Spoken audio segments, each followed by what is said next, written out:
சென்னையில் அதிமுக பாஜக இடையே தொகுதி பங்கீடு பேச்சுவார்த்தை முடிந்ததைத் தொடர்ந்து பியூஷ் கோயல் எடப்பாடி பழனிசாமி கூட்டாக செய்தியாளர்களை சந்தித்தனர். சட்டமன்ற தேர்தலை ஒட்டி தேசிய ஜனநாயக கூட்டணியில் அதிமுக பாஜக இணைந்தது. மேலும் சில கட்சிகள் கூட்டணிக்கு வரலாம் என எதிர்பார்க்கப்படும் நிலையில் தொகுதி பங்கீடு பேச்சுவார்த்தை நடத்தப்பட்டது. தமிழக பாஜக தேர்தல் பொறுப்பாளர் பியூஷ் கோயல், அதிமுக பொதுச் செயலாளர் எடப்பாடி பழனிசாமி ஆகியோர் சென்னையில் ஆலோசனை மேற்கொண்ட பின்னர் செய்தியாளர்களை சந்தித்தனர். அப்போது பியூஷ் கோயல் நண்பர் இபிஎஸ்ஐ சந்தித்ததில் மட்டற்ற மகிழ்ச்சி அடைந்ததாகவும் பிற தோழமை கட்சிகளை இபிஎஸ் சிறப்பாக வழிநடத்தி செல்வதாகவும் பாராட்டு தெரிவித்தார். I am indeed delighted to be in Chennai and meet my dear friend and brother Edappadi Palanisamy ji, who has led the Bharatiya Janata Party, AIADMK and other NDA alliance partners. We had very good meetings. We had very good discussions.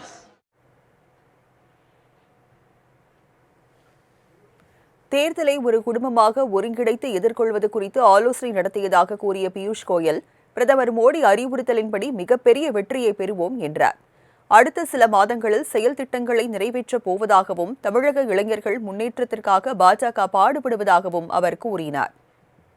The 2026 assembly elections, as a family, the NDA family, and under the leadership and guidance of Prime Minister Narendra Modi, a government which provides for better future for the women of Tamil Nadu, for the youth of Tamil Nadu, a better future for our Tamil brothers and sisters, is the commitment of the NDA, is the commitment of Prime Minister Narendra Modi.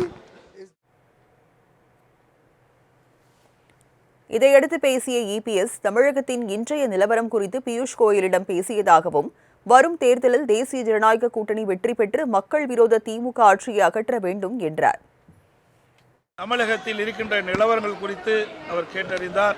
2026 சட்டமன்ற பொதுத் தேர்தலில் அதிமுக, பாரதிய ஜனதா மற்றும் NDA கூட்டணியில் அங்கம் வைக்கின்ற கட்சிகள் ஒருங்கிணைந்து எப்படியெல்லாம் செயல்பட வேண்டும் என்ற கருத்தை பரிமாறிக்கொண்டோம். தமிழகத்தில் நடைபெறுகின்ற சட்டமன்ற பொதுத் தேர்தலில் அனைத்து இந்திய அண்ணா திராவிட முன்னேற்ற கழகம், பாரதிய ஜனதா மற்றும் தேசிய ஜனநாயக கூட்டணியில் அங்கம் வைக்கின்ற கட்சிகள் ஒருங்கிணைந்து மக்கள் விரோத திமுக ஆட்சி அகற்றப்பட வேண்டும்.